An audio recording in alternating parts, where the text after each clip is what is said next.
जय हिंद। चलिए स्टार्ट करते हैं geography class 10th NCERT. Chapter name resource and development. What is resource, how to develop our resources, ये सारा आंसर हम लोग को इस चैप्टर्स में पता चलेगा। तो ये कैसे जुड़ा हुआ है चैप्टर?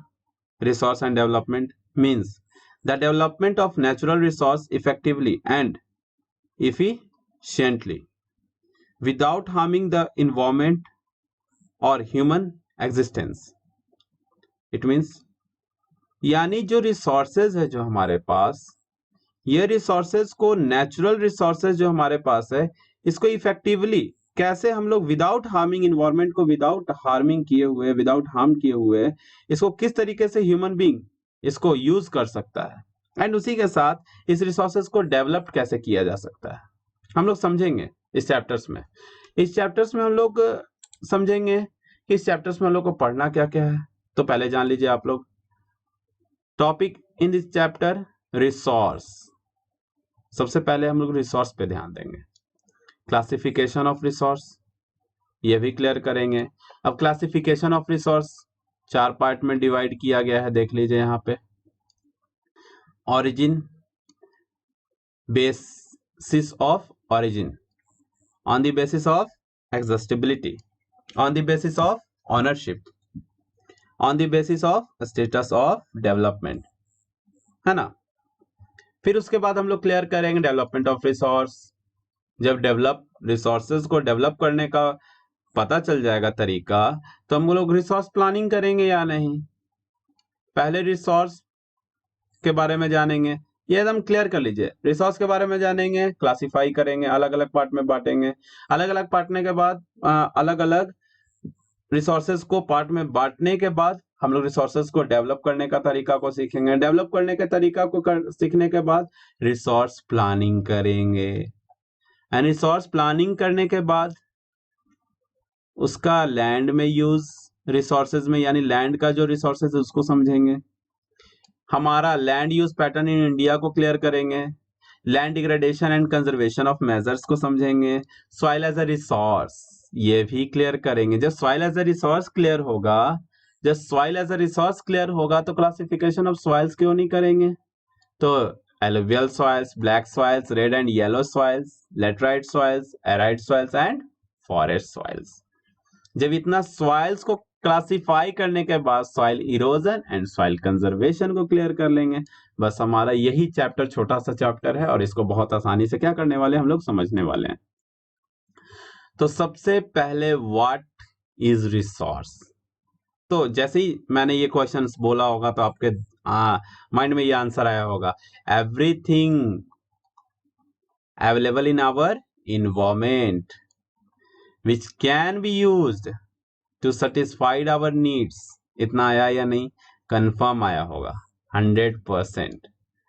जब everything available in our environment which can be used to satisfy our needs, तो इस चैप्टर में हम लोग क्या नया पढ़ने वाले हैं? तो इस चैप्टर में पढ़ने वाले हैं technologically accessible, economically feasible and culturally acceptable. तब हम उसको रिसोर्स के कैटेगरी में रखते हैं। तो टेक्नोलॉजिकली एसेसिबल क्या है ना। टेक्नोलॉजिकली एसेसिबल क्या है? तो टेक्नोलॉजिकली एसेसिबल इट मीन, समझ लीजिए कि वैसा रिसोर्स, जैसे मानते हैं सॉइल में के अंडर से मैंने कोई रिसोर्स को निकाला। अब वो निकालने का प्रोसेस क्या है? टेक्नोलॉजी के हिसाब से किया जाएगा।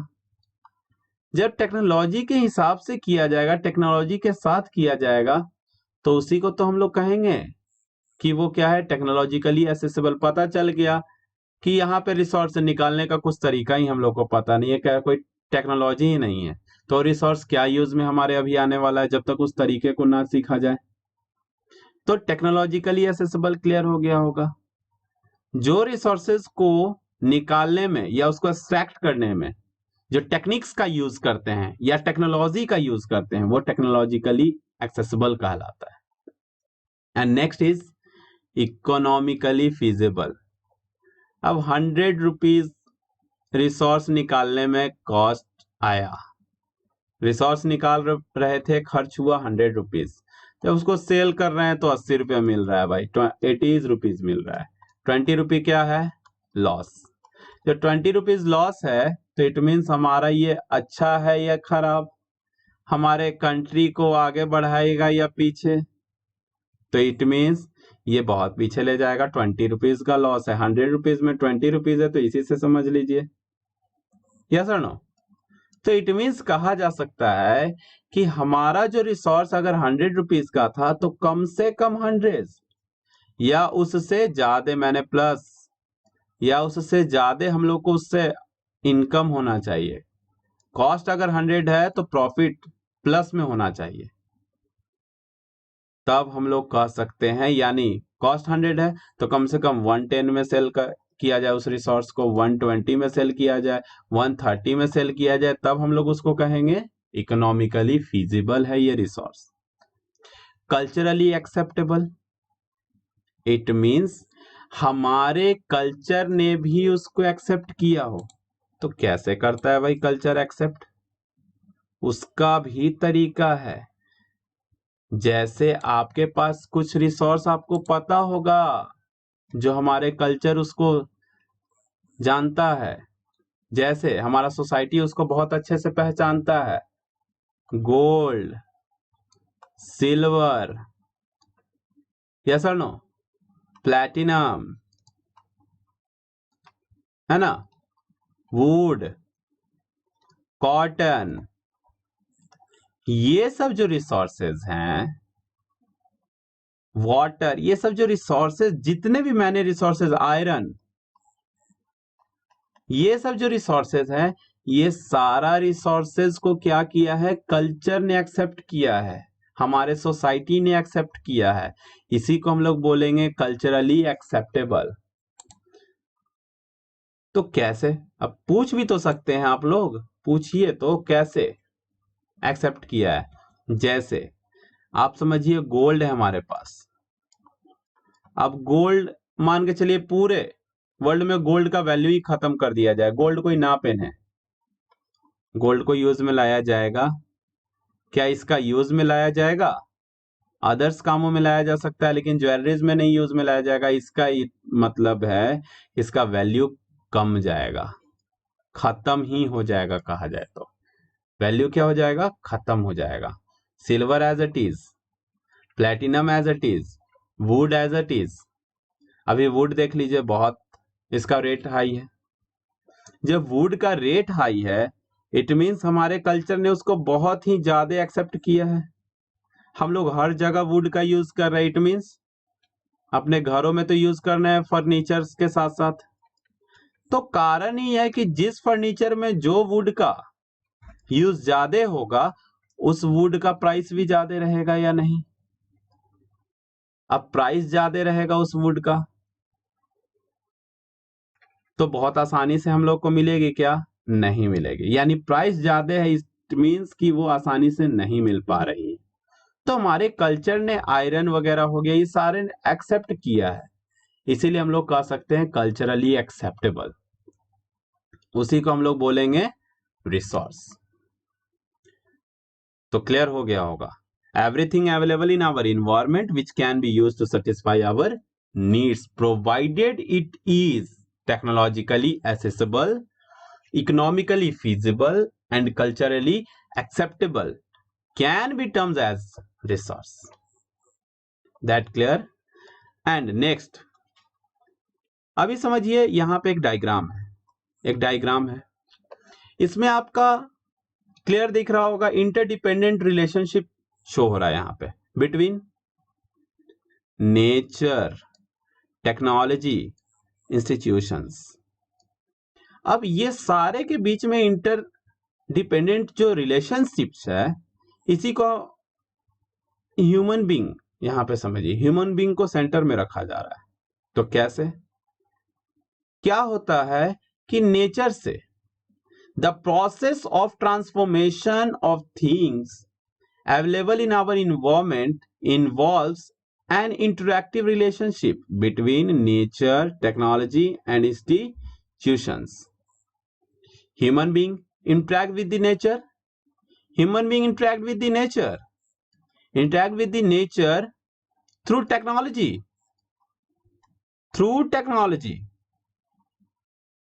and create institutions.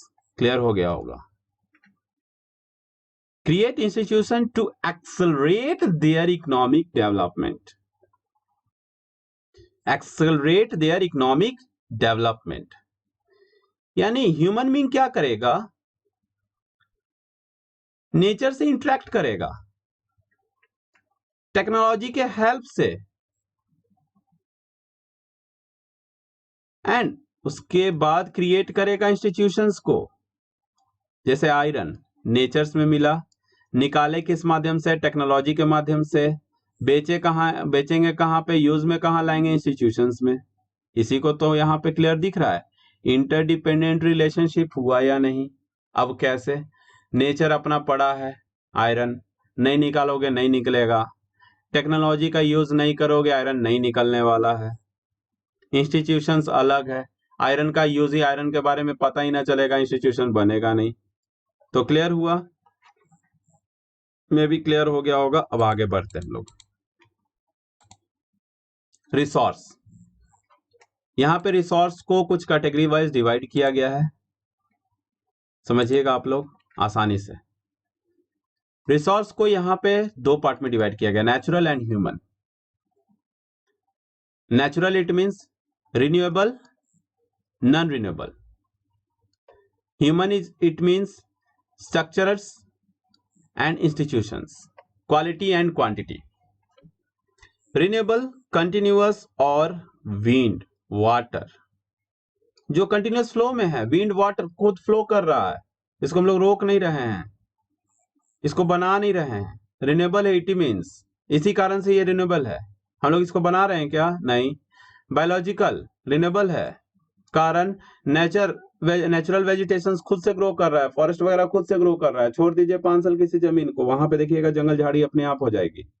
फिर कट कीजिए, फिर 5 साल बाद आ जाएगा, कारण बायोलॉजिकल है, नेचुरल वेजिटेशन है, रिन्यूएबल है. वाइल्ड लाइफ खुद से बढ़ रहा है. तो यहां पे क्लियर हम लोग को पता चल रहा है ये रिन्यूएबल है, खुद से बढ़ रहा है. हम लोग इसमें इंटरेक्ट नहीं कर रहे हैं, इसके बढ़ाने में हेल्प नहीं कर रहे हैं. आप तो जान रहे हैं फॉरेस्ट को धीरे धीरे हम लोग कट कर रहे हैं, लेकिन अभी भी अगर फॉरेस्ट को हम लोग कट ना करें तो वो उसका अपने आप क्या हो जाएगा, जो एरिया है अपने आप कवर कर लेगा बहुत ज्यादा. तो नॉन रिन्यूएबल क्या है? Just opposite. Just opposite means जो खुद से रिन्यू ना हो. जल्दी मैंने बोल रहा हूं, खुद से रिन्यू जल्दी ना हो, इट मीन्स रिन्यू होने में बहुत टाइम ले ले. इतना टाइम ले ले कि हम लोग दोबारा अगर जल्दी खोजे तो ना मिल पाए. जैसे में क्या हो जाएगा, एक हम लोग कैटेगरी यहां डिवाइड की है, recyclable and non recyclable. Recyclable it means metals. एक बार मेटल्स को कुछ सामान को खरीद लेते हैं, फिर से उसको दोबारा उसको बनाया जा सकता है. दूसरा सामान, एक बार चेयर बना लिए, एक बार टेबल बना लेंगे, एक बार किसी और चीज को बना लेंगे उसी मेटल्स का यूज करके. बट फॉसिल फ्यूल्स, एक बार पेट्रोल अगर हो गया और उसको गाड़ी में डाल दिए तो फिर तो ड्राइव कीजिए बाइक को और धीरे धीरे पेट्रोल को खत्म कीजिए, यही होगा ना. फिर धीरे धीरे पेट्रोल आपको दोबारा मिलने नहीं वाला. एक बार जब आपने 1 लीटर पेट्रोल को डाला टंकी में, उसके बाद जब बाइक ड्राइव करते हुए पहुंचते हैं आप अपने उस जितना उसका कैपेसिटी है चलने का, उसके बाद आपको वो पेट्रोल दोबारा नहीं मिलने वाला है, यानी वो खत्म. हाँ, उसके अल्टरनेट बेस पे हमको कहीं और से पेट्रोल खरीद सकते हैं, बट वो पेट्रोल क्या हो गया, पूरी तरीके से खत्म. मेटल्स को तो आप लोग जानते हैं, यूज में नहीं आया भाई, बेच देते हैं इसको, है ना. पेट्रोल को क्या, एक बार आप चेयर, मेटल में क्या करते हैं, चेयर ले आए, चेयर टूट गया, बेच दो, क्या प्रॉब्लम है. पेट्रोल वैसा करते हैं नहीं. तो इट मीन्स रिसाइकेबल और नॉन रिसाइकेबल क्लियर हुआ. नेक्स्ट हम लोग आते हैं. अब देखिए, जब इतना चीज कर ही लिए तो हम लोग रिसोर्सेज को क्यों ना भाई बांट दे, बहुत आसानी से समझने में आसानी होगी. तो रिसोर्सेज को क्या करते हैं, 4 पार्ट में डिवाइड कर दिए हैं. समझते जाइएगा, 4 पार्ट में क्या किया मैंने, रिसोर्सेज को डिवाइड किया है. 4 पार्ट में डिवाइड करने का मतलब बायोटिक एंड अबायोटिक नहीं, ऑरिजिन के बेसिस पे, एग्जॉस्टिबिलिटी के बेसिस पे एंड ऑनरशिप के बेसिस पे एंड डेवलपमेंट के बेसिस पे।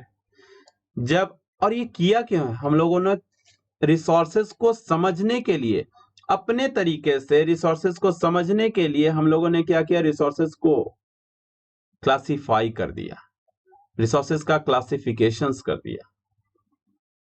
जब इतना कर ही दिए तो रिसोर्सेस को और आसानी से समझने में हम लोग क्या करें, जैसे आप लोग क्या करते हैं, पूरे सिलेबस को सब्जेक्ट वाइज डिवाइड करते हैं, डिवाइड किया हुआ है ना, English, math, Hindi, social science, science, ये सारा डिवाइडेड है। वैसे ही क्या होता है, पूरे सब्जेक्ट भी देखते हैं, एक सब्जेक्ट किसी को पकड़ लीजिए, अब पूरे सिलेबस को सब्जेक्ट वाइज डिवाइड किया गया, सब्जेक्ट को चैप्टर्स वाइज डिवाइड किया गया। अब चैप्टर्स वाइज जो डिवाइड किया उसको टॉपिक वाइज हम लोगों ने डिवाइड किया है। अब टॉपिक को पैराग्राफ, पैराग्राफ को लाइन, लाइन के बाद तो वर्ड ही मिलेगा, और उसके बाद क्या, लेटर। तो ये छोटे छोटे पॉइंट में हम लोगों ने क्या किया, डिवाइड किया है समझने के लिए। क्यों? क्योंकि समझने में क्या हो, आसानी हो। इसमें मैथ डाल देते, इसमें फिजिक्स डाल देते, समझ में आता क्या, मिक्स रहता, नहीं समझ में आता, उसको क्या कर दिया मैंने, क्राइटेरिया वाइज उसको सब लोगों ने उसको क्या किया, बांटा।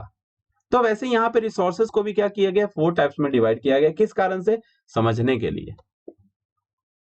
तो जब इतना समझने के लिए कर सकते हैं तो थोड़ा सा और मेहनत क्यों ना कर दे भाई। तो ओरिजिन के बेसिस पे जो मैंने रिसोर्सेज को हम लोगों ने डिवाइड किया है, उसको बायोटिक और अबायोटिक में डिवाइड कर दिए। ओरिजिन के बेसिस पे जो मैंने डिवाइड किया, ओरिजिन, एग्जॉस्टिबिलिटी, ओनरशिप और डेवलपमेंट, तो ओरिजिन को पकड़ के बायोटिक और अबायोटिक में डिवाइड कर दिया।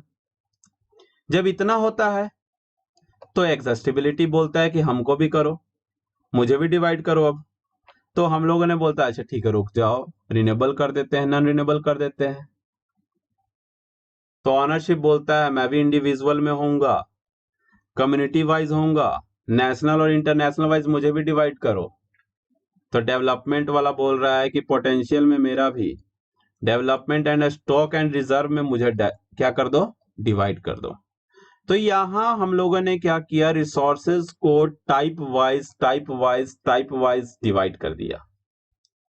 अब ये जब डिवाइड किया है टाइप वाइज, तो रिसोर्सेज को अब क्या होगा, मक्खन की तरह हम लोग समझने वाले हैं, है ना, मक्खन की तरह समझेंगे। तो क्लियर हो गया होगा ये, एनी प्रॉब्लम नहीं होना चाहिए, होगा भी नहीं। अभी on the basis of origin, on the basis of origin मैंने बताया, ऑरिजिन के बेसिस पे, एग्जॉस्टिबिलिटी के बेसिस पे, क्लियर किया था मैंने, यस और नो, ऑनरशिप के बेसिस पे, स्टेटस ऑफ डेवलपमेंट के बेसिस पे। तो अभी आते हैं हम लोग ओरिजिन के बेसिस पे समझते हैं। ओरिजिन में मैंने क्या किया था, बायोटिक रिसोर्स, अबायोटिक रिसोर्स को डिवाइड किया था। तो biotic resource first and second is abiotic resource. Biotic it means obtained from biosphere, obtained from biosphere. Abiotic just opposite, non-living things, yes or no. Biotic resource, these are obtained from biosphere and have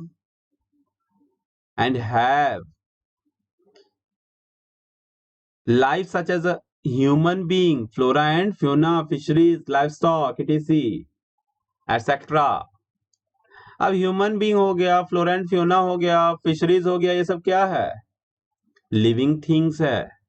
जब living things है तो उस क्या आएगा, biotic में आएगा।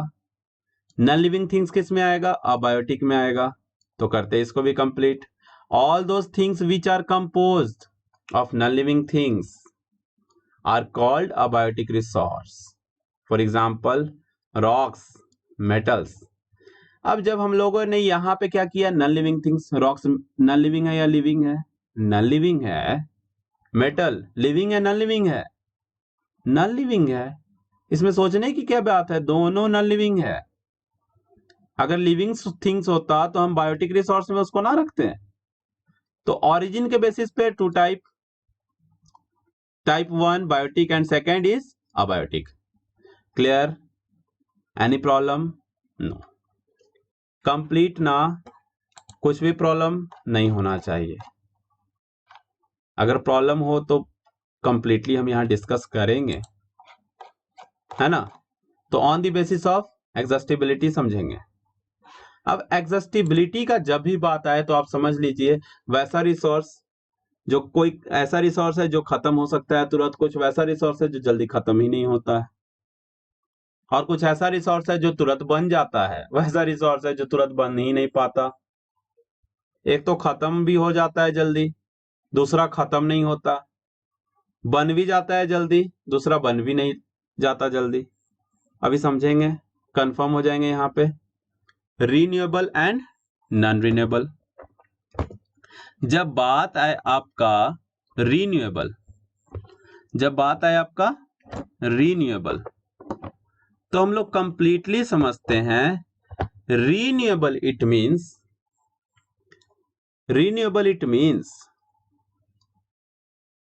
Renewable resource.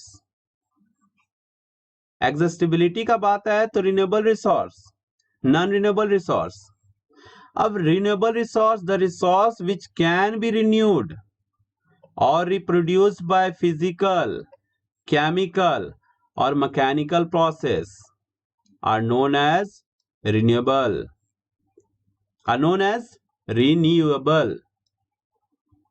जिसको हम लोग कंप्लीटली क्या कर सकते हैं, मैकेनिकल, केमिकल, फिजिकल प्रोसेस से रिन्यू किया जा सकता है। Renewable resource example solar energy, water, है ना, wind energy, water, forest and wild life etcetera. Non renewable resource just opposite कर दीजिए, जो रिन्यू ना हो पाए जल्दी। जब रिन्यू नहीं जल्दी होगा, these occur over a very long geological time. वो कब मिले, बहुत लंबे समय बाद। जब बहुत लंबे समय बाद मिलता है तो वो हमारा क्या कहलाएगा, non renewable resource. Minerals and fossil fuels are example of such resource. These resources take millions of years in their formation. Example, oil, coal are non-renewable resource. तो क्लियर हो गया होगा, renewable resource, non renewable resource. Renewable it means जो renew हो जाए तुरंत, खुद से हो जाए। नॉन रिन्यूएबल रिसोर्स रिन्यू ना हो, होने में क्या लगे, बहुत टाइम लगे। यस और नो? कंप्लीट मैं थर्ड पे आ जाऊं, on the basis of ownership.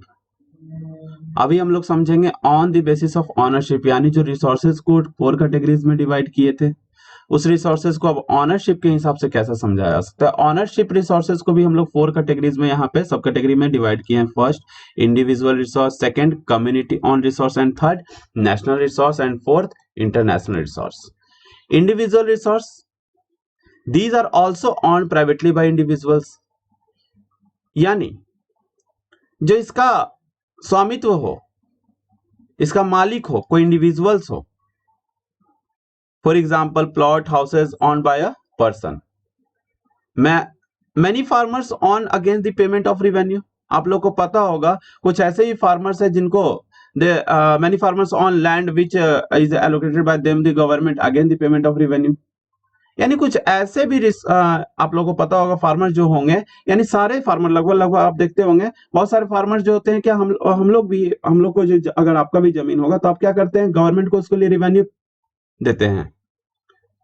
या विलेजेस वगैरह में जाइएगा तो कुछ ऐसे भी लोग हैं जिनके पास जमीन नहीं है या जिनके पास जमीन है। ये सारा इंडिविजुअल रिसोर्सेज के अंडर आएगा। अर्बन एरियाज में जाते हैं तो अर्बन एरियाज में कुछ लोगों के पास प्लॉट्स होता है, हाउसेज होता है, अदर प्रॉपर्टीज होता है। ये सारा जो रिसोर्सेज है इंडिविजुअल रिसोर्सेज है। यानी अगर हम लोग इंडिविजुअल रिसोर्सेज का आसानी से अगर समझना चाहें तो इंडिविजुअल रिसोर्सेज वैसा रिसोर्सेज है जिसका मालिक को इंडिविजुअल्स हो, यानी these are also owned by privately by individual. अब community resource, community owned resources, ये जो रिसोर्सेज है, there are resource which are accessible to all member of the community, all member of the community.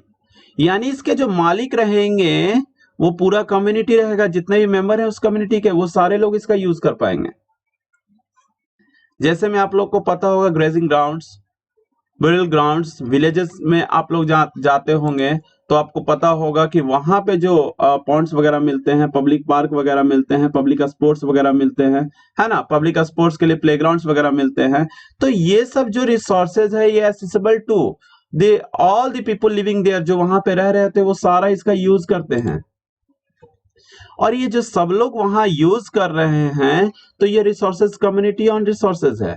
तो एक line में अगर समझना चाहें इसको बहुत आसानी से, तो there are resources which are accessible to all the member of the community, यानी उसके जो उसको एसेस करने वाले जो लोग हो वो पूरी तरीके से कम्युनिटी के सारे मेंबर हो, वो कम्युनिटी ऑन रिसोर्सेज के अंडर आएगा।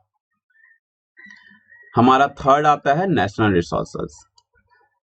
अब नेशनल रिसोर्सेज का अगर बात करें तो national resources it means, technically अगर हम बात करें तो जितने भी रिसोर्सेज हैं, इंडिविजुअल रिसोर्सेज हो या कम्युनिटी ऑन रिसोर्सेज हो, ये दोनों रिसोर्सेज जो हैं नेशनल रिसोर्सेज के अंडर आते हैं। अब नेशनल रिसोर्सेज के अंडर कैसे आते हैं?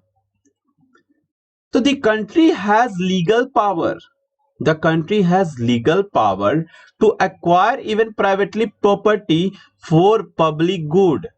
इट मीन्स यहां पे बोल रहा है कि नेशनल रिसोर्सेज इट मीन्स यानी कंट्री के पास वैसा पावर है, लीगल पावर है कि वो क्या कर सकती है, किसी भी पब्लिक गुड का यूज करने के लिए, यानी किसी भी समाज को अच्छा बनाने के लिए वो किसी भी इंडिविजुअल्स का या कम्युनिटी ऑन जो रिसोर्सेज है वो अपने अंडर ले सकती है।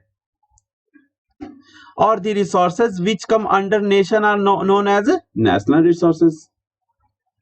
अगर हम एक और बात करें यहाँ पे, तो इवन आप लोग को पता होगा कि जो जैसे कि रोड वगैरह बन रहा होता है, रोड वगैरह बन रहा होता है, ब्रिजेस वगैरह बन रहा होता है, या कैनाल्स वगैरह बन रहा होता है, तो ये सब जब बन रहा होता है, ये कंस्ट्रक्शंस का काम चल रहा होता है, तो आपको पता है कुछ ऑन बाय सम इंडिविजुअल्स का रिसोर्सेज को ले लिया जाता है। अगर रोड में जब रोड चौड़ा नहीं हो पा रहा है तो कुछ बगल अगल का क्या किया पाएगा, जमीन को लिया जाएगा। अब जमीन को जब लिया जाएगा तो क्या होगा कि उनके जमीन को लेकर के उस पर रोड बनाया जाएगा। हाँ, भले ही गवर्नमेंट उसके लिए पेमेंट को क्या करती है, देती है। तो ये रिसोर्सेज है, नेशनल रिसोर्सेज है, इट मींस यही कारण है।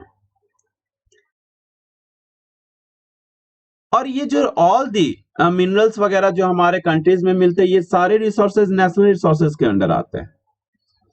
वाइल्ड लाइफ हो गया, फॉरेस्ट हो गया, ये सारे रिसोर्सेज किसके अंडर आएंगे, नेशनल रिसोर्सेज के अंडर आएंगे। इवन अगर बात करें तो हमारा ओशियनिक एरिया, हम लोग जो यहाँ पे हम लोग का ये क्या है, पूरी तरीके से समुद्री तटीय जगह है। यहाँ पे समुद्र का आपको पता होगा इस टाइप से इंडिया का मैप में। तो ये सब वाला जो रीजन है, यहां से अगर आप बात करें तो 12 नॉटिकल माइल, अब 12 नॉटिकल माइल तक का जितना भी रीजन है, ये सारा नेशन के, अगर इसमें कुछ भी मिलता है तो वो नेशन का होगा, यानी वो नेशनल रिसोर्सेज है। यहां पे जितना भी 12 नॉटिकल माइल तक, जो भी 12 नॉटिकल माइल यहां से यहां ले लीजिए, ये 12 नॉटिकल माइल मानते हैं, तो 12 नॉटिकल माइल का जो रीजन है, यहां पे अगर कोई भी रिसोर्सेज निकलता है तो वो पूरी तरीके से नेशन का होगा। और ये रिसोर्सेज को पूरी तरीके से नेशन ही उसका यूज करेगी, यानी वो नेशनल रिसोर्सेज है। एंड थर्ड जो हमारा, हमें भी आपको समझ में आ गया होगा कि individual resource, community on resource and national resource. अब हम लोग फोर्थ में आते हैं, international resource. Resources regulate bye international bodies, यानी ये रिसोर्सेज को रेगुलेट कौन करेगी, चलाएगी कौन, यूज कौन करेगी, इंटरनेशनल बॉडीज।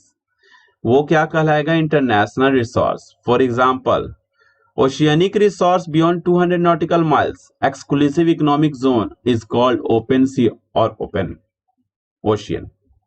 अगर बात करें जो हमारे पास इंटरनेशनल रिसोर्सेज में अगर बात करें तो देयर इंटरनेशनल इंस्टीट्यूशन इसको यूज करेंगे, इंटरनेशनल जितने भी इंस्टीट्यूशन है इसको रेगुलेट करेंगे।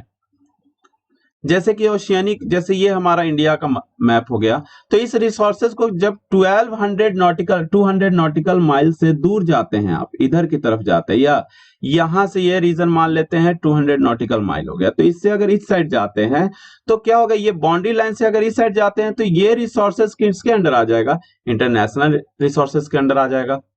जब ये रिसोर्सेज इंटरनेशनल रिसोर्सेज के अंडर आ जाएगी तो ये जो रिसोर्सेज होगी इसको आखिर रेगुलेट कौन करेगा? तो इंटरनेशनल इंस्टीट्यूशंस इसको रेगुलेट करेंगे। और ये जो 200 नॉटिकल माइल वाला रीजन है, पेन का कलर चेंज कर देता हूं, समझ में आएगा। ये यहां से यहां वाला जो रीजन है, ये 200 जो नॉटिकल माइल वाला रीजन है, ये इकोनॉमिक यानी एक्सक्लूसिव इकोनॉमिक जोन कहलाता है। कहा जाए तो इकोनॉमिक जोन का ही, या एक्सक्लूसिव इकोनॉमिक जोन, यानी इस रीजन से व्यापार भी अच्छा खासा होता है।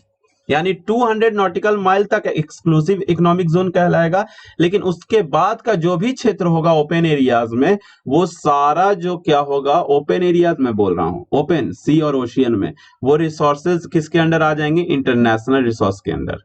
यानी वहां पे अगर कोई रिसोर्सेज मिलता है 200 नॉटिकल माइल के बाद का कोई रीजन में अगर रिसोर्सेज मिलता है, तो मान लीजिए कि वो रिसोर्सेज को रेगुलेट करने का काम क्या करेगी? कुछ इंटरनेशनल इंस्टीट्यूशंस करेगी। में भी आप लोग को समझ में आ गया होगा। तो अभी हम लोग नेक्स्ट बढ़ते हैं, on the basis of status of development. अब on the basis of status of development का मतलब ही है हमने रिसोर्सेज को डेवलपमेंट के हिसाब से भी क्या कर दिया है? कैटेगरी वाइज डिवाइड कर दिया है। अब कैटेगरी वाइज जब डिवाइड किए हैं तो ये रिसोर्सेज को किस तरीके से समझा जाए? तो यहां पे आप देखिएगा, तो यहां पे डेवलपमेंट के हिसाब से रिसोर्सेज को हमने कैटेगरी वाइज डिवाइड किया है। तो on the basis of status of development, तो सबसे पहले हम लोग को मिलेगा potential resource. Potential resource, resource कैसा रहेगा? पोटेंशियल। रिसोर्स कैसा रहेगा? डेवलप्ड। रिसोर्स कैसा रहेगा? स्टॉक में। रिसोर्स कैसा रहेगा? रिजर्व। अब ये चारों में डिफरेंस समझने के लिए हम लोग एक एक करके इसको समझते हैं। Potential resource, resource which are found in a region, किसी भी रीजन में अगर मिला हो but have not been utilized, उसका हम यूटिलाइज नहीं कर पा रहे हो, वो रिसोर्सेज क्या आएगा? Potential resource. जिसका यूटिलाइज ना कर रहे हो, मिला हो हमारे किसी रीजन में मिला हो बट यूटिलाइज ना कर रहे हो, पोटेंशियल। जस्ट लाइक जो आप लोग जानते होंगे, western part of India particularly Rajasthan, Gujarat have an enormous potential for the development of wind and solar energy. It means ये वैसा रिसोर्सेज है जो किसी जगह पे मिलेगा तो, बट उसका हम अभी यूटिलाइज नहीं कर पा रहे हैं। यानी किसी रीजन पे हम लोग को मिला है लेकिन हम उसको यूटिलाइज नहीं कर पा रहे हैं। तो आपको पता होगा कि ये इनॉर्मस पोटेंशियल रिसोर्सेज का हम लोग यूज कर पाते, लेकिन हम लोग यूज नहीं, अभी यूटिलाइज नहीं कर पा रहे हैं। वो क्या है? Potential resources. नेक्स्ट क्या है? Developed resources. अब डेवलप्ड रिसोर्सेज क्या होगा? Resource which are surveyed and their quality and quantity have been determined for utilization. यानी इस रिसोर्सेज का पूरी तरीके से कर सकते हैं हम लोग डेवलप्ड के हिसाब से। आखिर ये विकसित संसाधन है क्या? तो हम लोग बोलेंगे वैसा रिसोर्सेज जिसका सर्वे किया जा चुका हो, क्वालिटी के बारे में पता लगाया जा चुका हो, क्वांटिटी के बारे में पता लगाया जा चुका हो। किस पर्पस के लिए? यूटिलाइजेशन के पर्पस के लिए। तो वो क्या कहलाएगा? Developed resources. क्लियर हो गया होगा। Next stock. नेक्स्ट है आपका स्टॉक। स्टॉक में समझेंगे, स्टॉक में हमारे पास वैसा रिसोर्सेज है जिसको हम लोग भंडार के रूप में समझते हैं। Materials in the environment which have to potential to satisfy human needs, but human beings do not have to appropriate technology to access these. यानी ये जो मटेरियल्स है जो इन्वायरमेंट में मिलेंगे, ये हमारे नीड्स को तो फुलफिल कर सकते हैं, सेटिस्फाइड हम लोग को ह्यूमन बींग्स को कर सकते हैं, लेकिन हमारे पास बहुत अच्छी क्वालिटी के टेक्नोलॉजी नहीं है जिसके कारण हम लोग उसका यूज नहीं कर पा रहे हैं। अब हम लोग यूज नहीं कर पा रहे हैं, हम लोग को पता है कि water is a compound of two gases, hydrogen and oxygen. अगर इसको चाहे तो हम लोग बहुत अच्छा इसका यूज कर सकते हैं, समझ सकते हैं, यहां पे बहुत अच्छा यूज कर सकते हैं। अब इसका यूज करने के लिए अगर आप समझ रहे हैं कि जब इसका हम यूज कर पाते हैं तो ये दो गैसेस का मिश्रण है और ये बहुत अच्छा रिच सोर्स ऑफ एनर्जी है, लेकिन हम लोग इसका यूज नहीं कर पा रहे हैं क्योंकि हमारे पास अभी ऐसा टेक्नोलॉजी नहीं है कि हम इसका यूज कर पाए। अब आप बोलेंगे सर हाइड्रोजन और ऑक्सीजन को तो हम लोग अलग कर चुके हैं, लेकिन अगर बात करिएगा तो हाइड्रोजन और ऑक्सीजन को अलग करने में हमारा जो कॉस्ट है वो बहुत ज्यादा लगा। हम लोग को जितना प्रॉफिट होना चाहिए उतना प्रॉफिट हो नहीं पा रहा है। यही कारण है कि यह स्टॉक रिसोर्सेज के अंडर आएगा। Reserves, the resource that have been surveyed and we can use them with present technology but their use has not been started, known as reserves। अब ये क्या बोल दिए हम, रिसोर्स दैट हैव बीन सर्वे यानी उसका सर्वे किया जा चुका है और वो प्रेजेंट टेक्नोलॉजी भी है हमारे पास, लेकिन हम उसका यूज नहीं कर पा रहे हैं, कर नहीं पा रहे, सॉरी, कर नहीं रहे हैं। कारण हम लोग चाहते हैं कि उसका यूज हम फ्यूचर्स में करें, फ्यूचर्स में करें। अब फ्यूचर्स में जब यूज करें, जैसे कि वाटर इन डैम, फॉरेस्ट वगैरह, ये सब रिसोर्सेज को हम चाहते हैं कि उसका यूज फ्यूचर्स में करें। Reserve it means which can be use in the future, इसका यूज कहां करेंगे, फ्यूचर में करेंगे। अब देखिए यहां पे समझिएगा, एक मैं नॉर्मली यहां पे रिसोर्सेज को डिस्कस करने के लिए आपको डायग्राम बनाने की कोशिश करता हूं। तो सबसे पहले आप यहां पे समझिए, मैं 4 इसको जो पार्ट वाइज डिवाइड कर देता हूं, बहुत आसान, जिसमें आप लोग यहां पे राइट डाउन भी कर सकते हैं। राइट डाउन कर लीजिएगा, समझने आसानी होगी। Resources on the basis of a status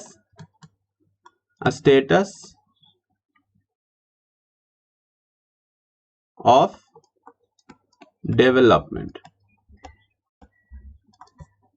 अब status of development it means ये इसको क्या कर दीजिएगा इस टाइप से,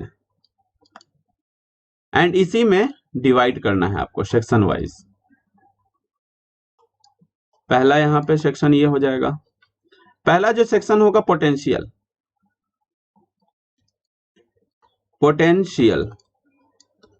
पोटेंशियल में आप लोग राइट डाउन कीजिएगा, technology is available,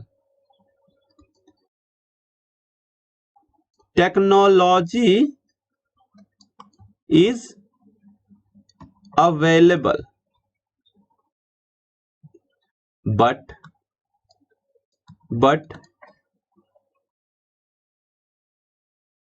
resources is not being used। Writing थोड़ा सा गंदा है, मैं तो टैब पे लिख रहा हूं, कारण ये है used to reasonable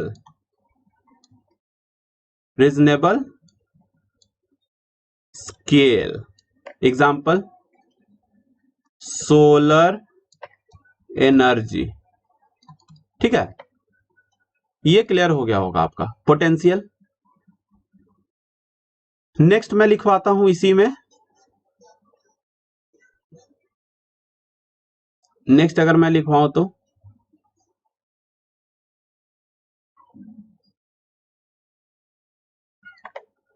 नेक्स्ट लिखिएगा, कलर हम चेंज कर देते हैं। नेक्स्ट डेवलप्ड,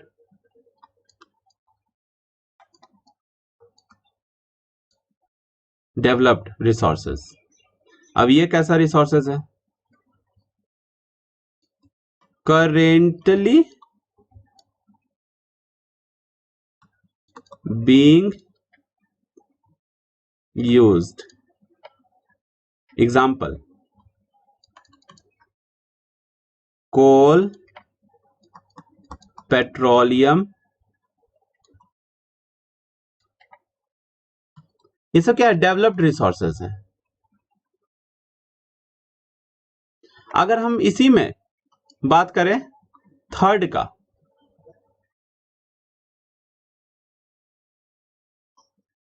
बात करें तो थर्ड में समझिए,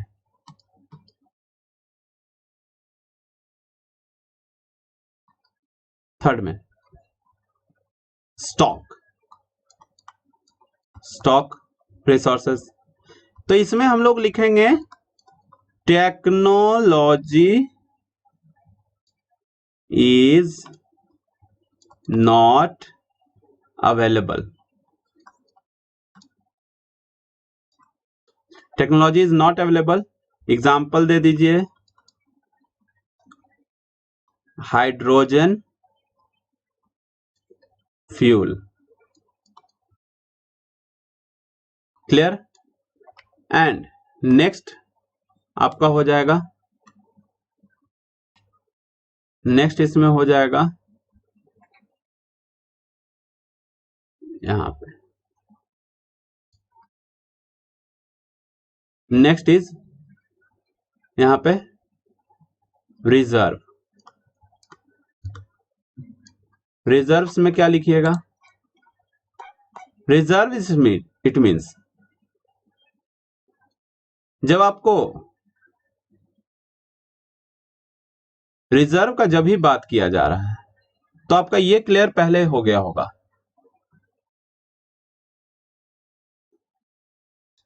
यहां पे लिखिएगा रिजर्व में पॉइंट देके, reserves is a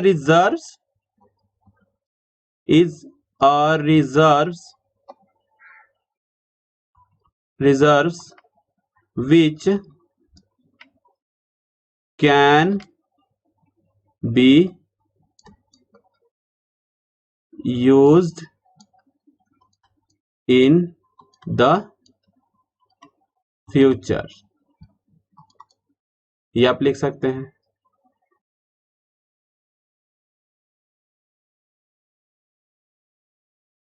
which can be used in the future, यहां से भी आप लोग लिख सकते हैं which can be used in the future।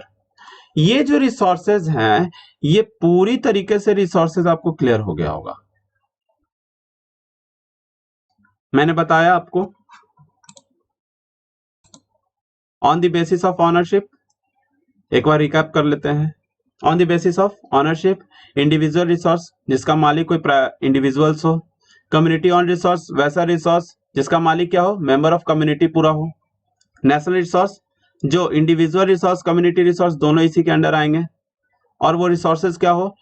12 nautical mile के अंडर जो भी हमारा जो बाउंड्री लाइन है उसके, यानी जो सी ओपन एरिया जो है, सी एरिया है, उसके तटीय जो जगह है हमारे पास, उसके 12 नॉटिकल माइल तक का जो रीजन है वो भी नेशनल रिसोर्स के अंडर आएगा। इंटरनेशनल रिसोर्स आप लोग को मैंने क्लियर कर दिया, इंटरनेशनल बॉडीज उसका क्या करेगी? यूज करेगी इंटरनेशनल रिसोर्सेज का। और 200 नॉटिकल माइल के बाद का जो रीजन है किसी भी देश का, किसी भी कंट्री का, किसी भी, जैसे हमारा इंडिया है, इंडिया का 200 नॉटिकल माइल का बाद का ये वाला जो रीजन, ये 200 नॉटिकल माइल, 200 नॉटिकल माइल के बाद का जो रीजन है उसको हम वो इंटरनेशनल रिसोर्स के अंडर आ जाता है। यानी कि कहाँ? ओपन सी और ओशियन के वाले रीजन में। अब 200 नॉटिकल माइल के बाद मान के चलिए कोई कंट्रीज है, तो ऐसा नहीं ना, वो कंट्रीज अपना रिसोर्स उसका होगा। ठीक है, तो ये क्लियर हो गया होगा आपको। तो हम लोग इसमें सीखे on the basis of ownership, on the basis of status of development, इसमें क्लियर किए। एंड इसी के पहले हम लोग क्लियर कर चुके थे origin, exhaustibility, ownership and development clear हुआ। यानी ऑरिजिन के बेसिस पे बायोटिक एंड अबायोटिक, एग्जॉस्टिबिलिटी के बेसिस पे renewable and non renewable resource. It means आपको पता है रिन्यू जो हो जाए और नॉन रिन्यू जो रिन्यू ना हो पाए। ऑनरशिप में individual, community, national, international clear हो गया। डेवलपमेंट हो गया potential developed and stock and reserve, यानी ये क्लियर हो गया होगा आपका पॉइंट। अभी हम लोग फिर समझेंगे डेवलपमेंट ऑफ रिसोर्स। चलिए, आप लोग देखें what is resource, types resources का समझ चुके हैं। तो अब समझेंगे डेवलपमेंट ऑफ रिसोर्स, किस तरीके से हम लोग संसाधनों का विकास कर सकते हैं, आखिर ये जरूरी क्यों है। तो ये सारा आंसर आप लोगों को इसी में मिलेगा। तो resource are vital for human survival, यानी जो रिसोर्सेज का अगर बात कर रहे हैं तो वो हमारे सर्वाइवल के लिए, यानी ह्यूमंस लोगों के सर्वाइवल के लिए बहुत ज्यादा जरूरी है, as well as for maintaining the quality of life. और ये बात कहा जाए तो हमारे लाइफ को भी मेंटेन करने में भी बहुत अपना अलग रोल दे रहा है।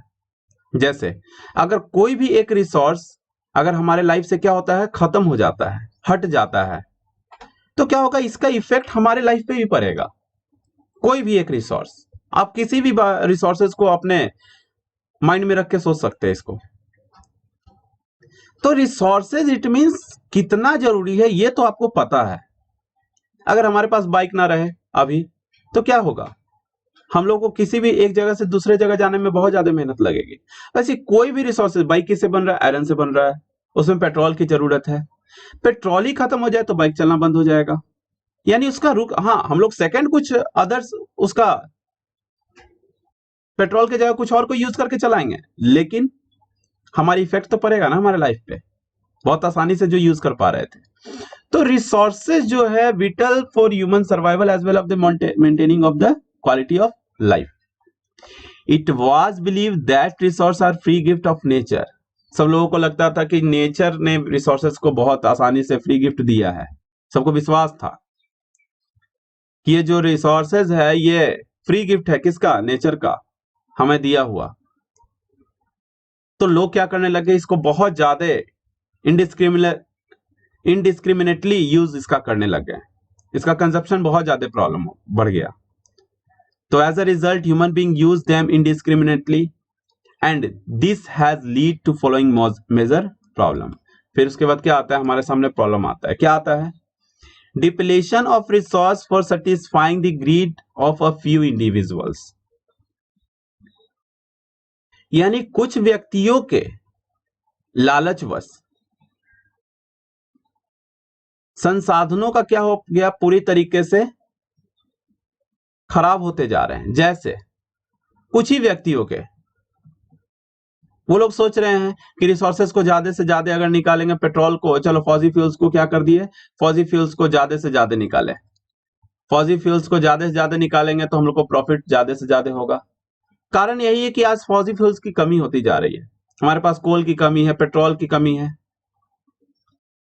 आज क्यों इतने पेट्रोल के प्राइसेस बढ़ रहे हैं, हम लोगों ने उसका बहुत ज्यादा कंजप्शन किया है, कारण यही है। और भी रीजन है, मैं ओपन तो नहीं कर पाऊंगा यहां पे, ये तो पब्लिक प्लेस है। तो accumulation of resources in few hands which in turn divide the society into rich and poor. जब ये रिसोर्सेज जो है समाज के कुछ ही लोगों के हाथों में गया, तो यहां पे क्या हो जाता है, फ्यू इंडिविजुअल्स के हाथों में जैसे ही गया तो which in the turn divided the society into two segments, that is haves and have nots। यानी जो हमारे पास रिसोर्सेज है कुछ ही के हाथों में चला गया, वैसा जिनके पास पूरी तरीके से रिसोर्सेज है हैव्स वाले, वैसा जिनके पास रिसोर्सेज ही नहीं है, या इनटू रिच एंड पुअर, यानी अमीर और गरीब का भी ये क्या हो गया, हमारे पास पूरी तरीके से सोसाइटी डिवाइड हो चुकी है। तो ये रिसोर्सेज के कारण ही हो रहे हैं। And third is indiscriminate exploitation of resource has lead to global ecological crisis such as global warming, ozone layer depletion, environmental pollution and land degradation। अब यहां पे अगर आप देखते हैं तो हमारे पास जो रिसोर्सेज हैं, इस रिसोर्सेज का हम लोगों ने इतना कंजप्शन किया है कि ये रिसोर्सेज आगे जाके हमारे लिए ग्लोबल इकोलॉजिकल क्राइसिस के रूप में सामने आ रहा है। अब ये जो रिसोर्सेज सामने आ रही है इस तरीके से, ये रिसोर्सेज के कारण ही तो हो रहा है। हम लोगों ने बहुत ज्यादा उसका यूज किया है, इनडिस्क्रिमिनेट एक्सप्लॉइटेशन किया, अंधाधुन यूज करते जा रहे थे। तो रिसोर्सेज का क्या हो रहा है, हम लोग देख रहे हैं आज क्या हो गया हमारे पास भूमंडलीय ताप, हमारा टेम्परेचर धीरे धीरे बढ़ रहा है।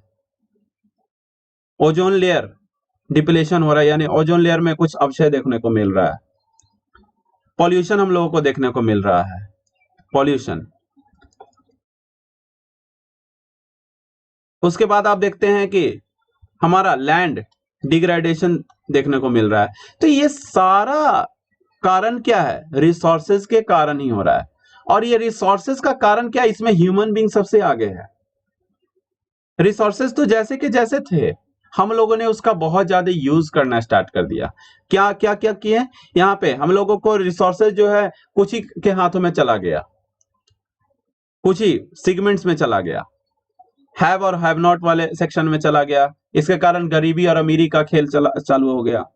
उसी के बाद आप लोगों को पता चल रहा होगा रिसोर्सेज का बहुत ज्यादा यूज कर रहे हैं, गाड़ी ज्यादा से ज्यादा चला रहे हैं, यानी ज्यादा से ज्यादा रिसोर्सेज को यूज कर रहे हैं, फॉरेस्ट वगैरह को काटते जा रहे हैं, जहां मन तहां से हम लोग माइनिंग्स वगैरह स्टार्ट कर देते हैं। तो इसका कारण है कि हमारे पास रिसोर्सेज के कारण अभी ग्लोबल इकोलॉजिकल क्राइसिस वगैरह आ रहा है, ग्लोबल वार्मिंग, ओजोन लेयर का डिप्लेशन हो रहा है, इन्वायरमेंटल पोल्यूशन बढ़ते जा रहा है, लैंड डिग्रेडेशन वाला प्रोसेस देखने को मिल रहा है।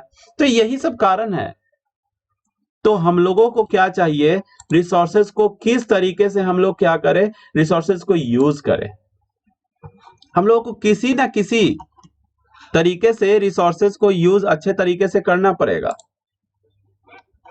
तो यहां पे आप समझिए कि रिसोर्सेज को अगर यूज करें तो कैसे करें। तो रिसोर्सेज को यूज करने के पीछे आप जानते हैं an equitable distribution of resource has become essential for sustain the quality of life and the global peace. अगर आप विश्व शांति में चाहते हैं तो हम लोगों को क्या करना पड़ेगा, रिसोर्सेज को इक्वली डिस्ट्रीब्यूट करना पड़ेगा, इक्वली डिस्ट्रीब्यूट करना पड़ेगा।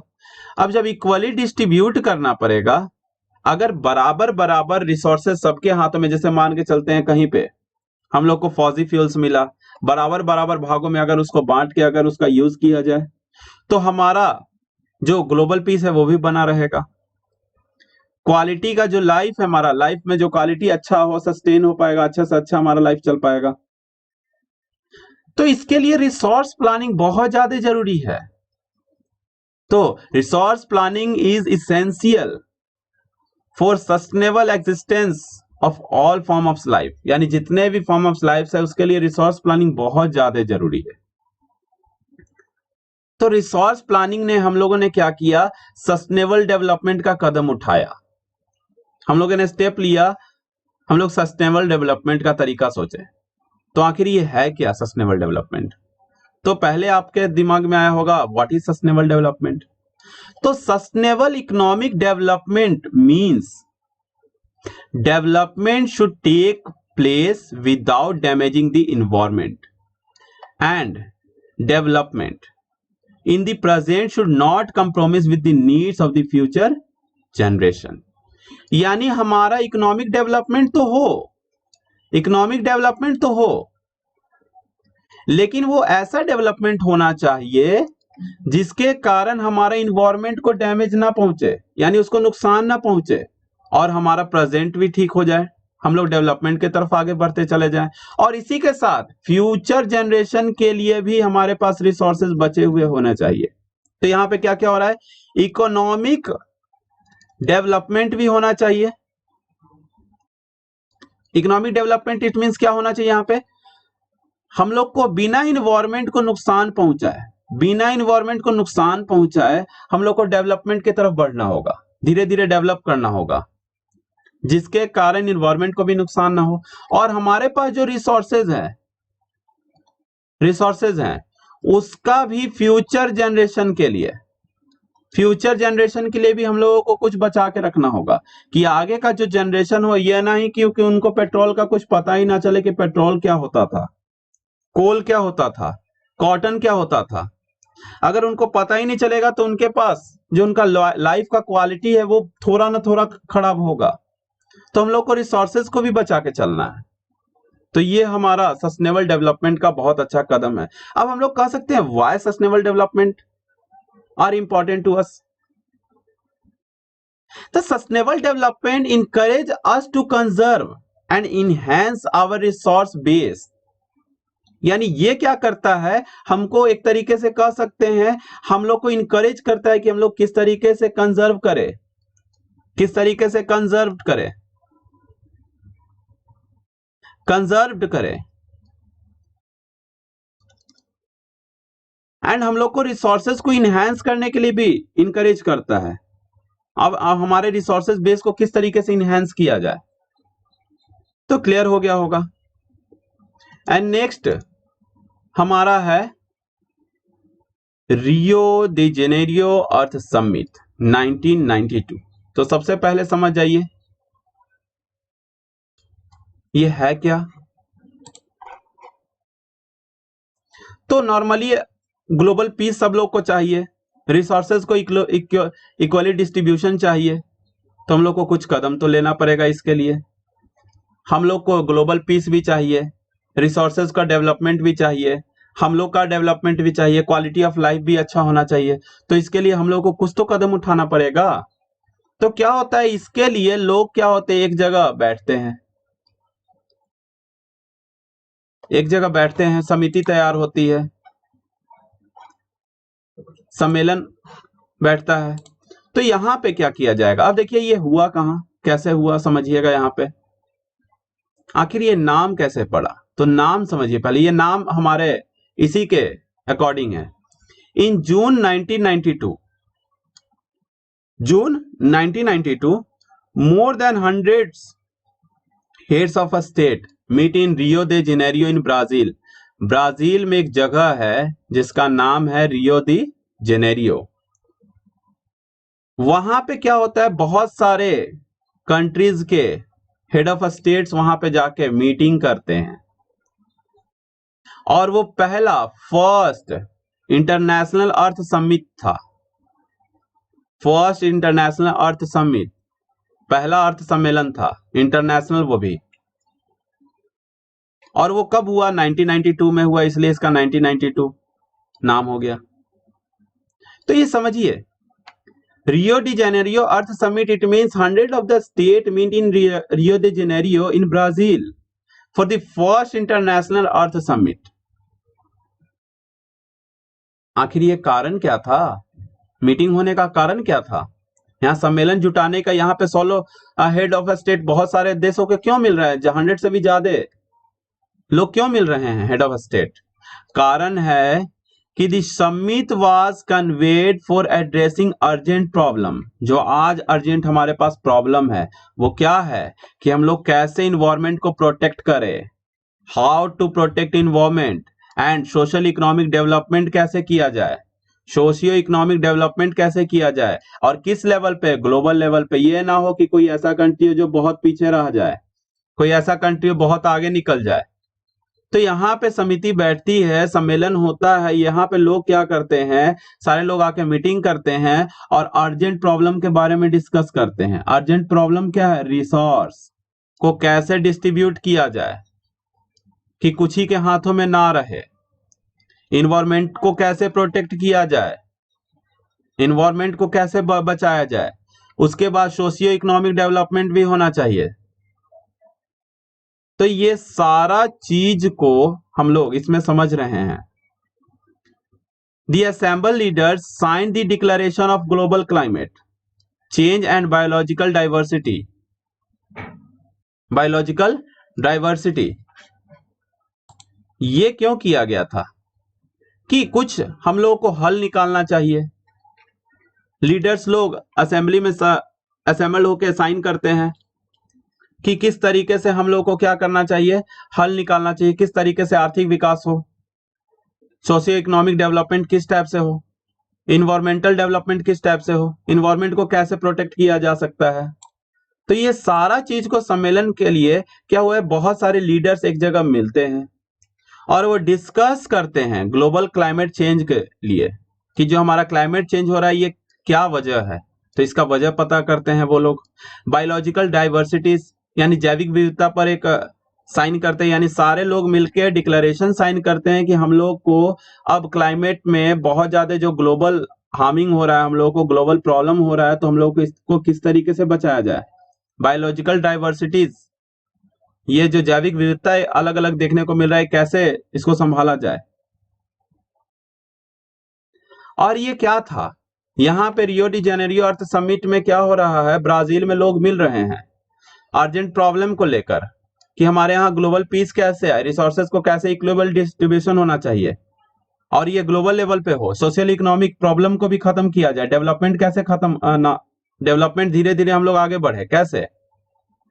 तो ये सारा जो सिस्टम है, the Rio convention the endorse the global forest principle and adopted agenda 21। ये लोग क्या करते हैं, यहाँ पे मिलकर एजेंडा 21 को एडॉप्ट करते हैं और इसका एडॉप्टेड अचीविंग सस्टेनेबल डेवलपमेंट, इनका मानना था कि इसके कारण हम लोग क्या कर सकते हैं, सस्टेनेबल डेवलपमेंट की तरफ आगे बढ़ सकते हैं इन फर्स्ट सेंचुरी में, 21st सेंचुरी में। It means agenda 21, it means वो 21st सेंचुरी एजेंडा तैयार करते हैं, वो 21st सेंचुरी का था, इसलिए एजेंडा 21 नेम हो गया।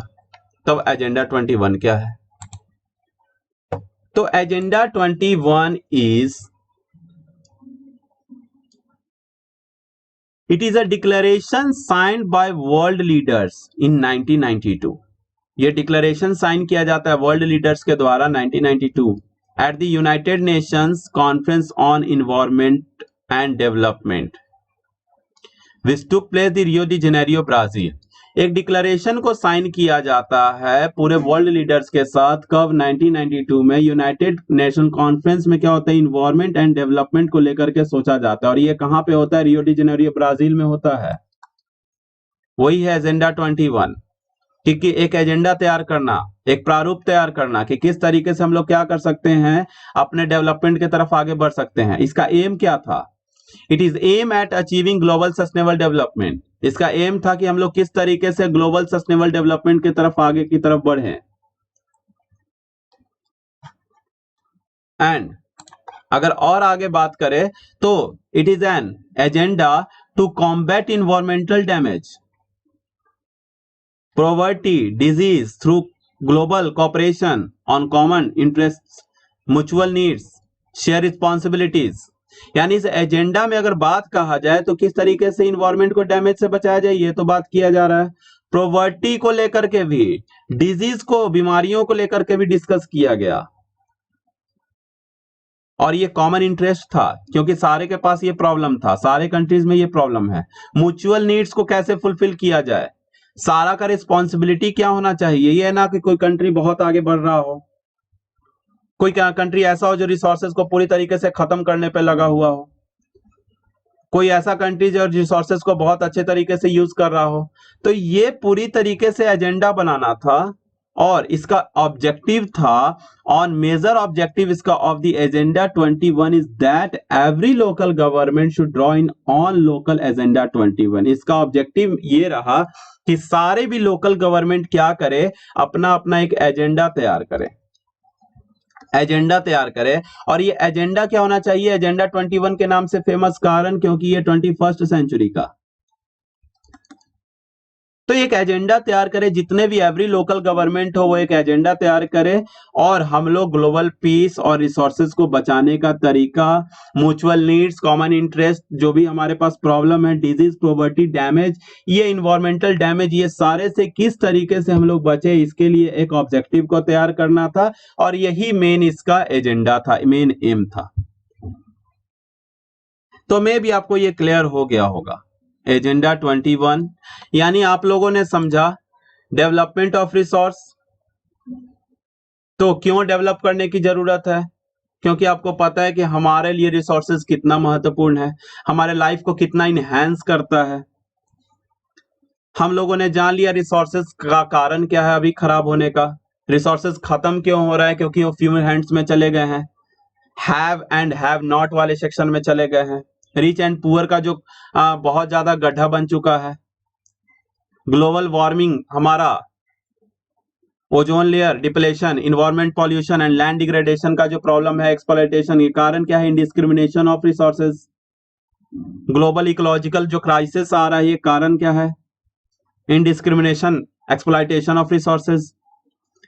एंड इसके लिए हम लोगों को क्या करना पड़ेगा? इक्वली डिस्ट्रीब्यूशन करना पड़ेगा कि क्वालिटी को किस तरीके से सस्टेन किया जाए, लाइफ को कैसे अच्छा बनाया जाए, ग्लोबल पीस कैसे आए।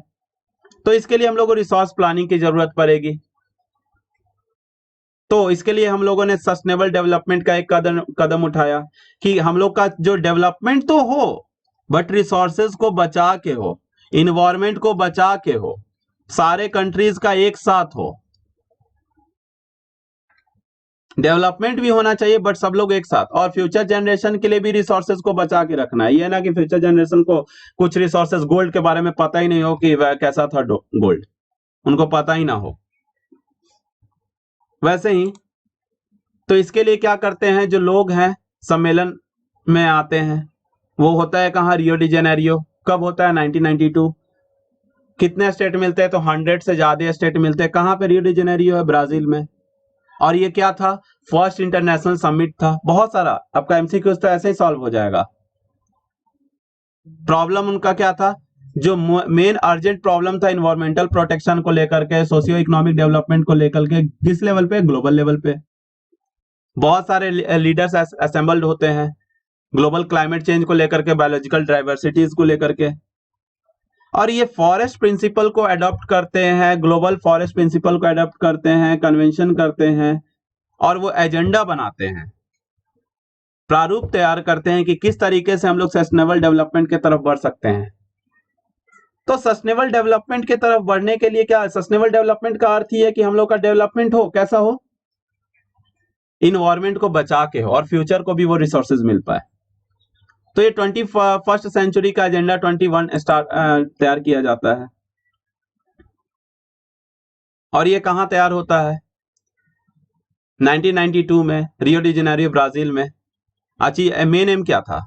It is aim at to achieve global sustainable development.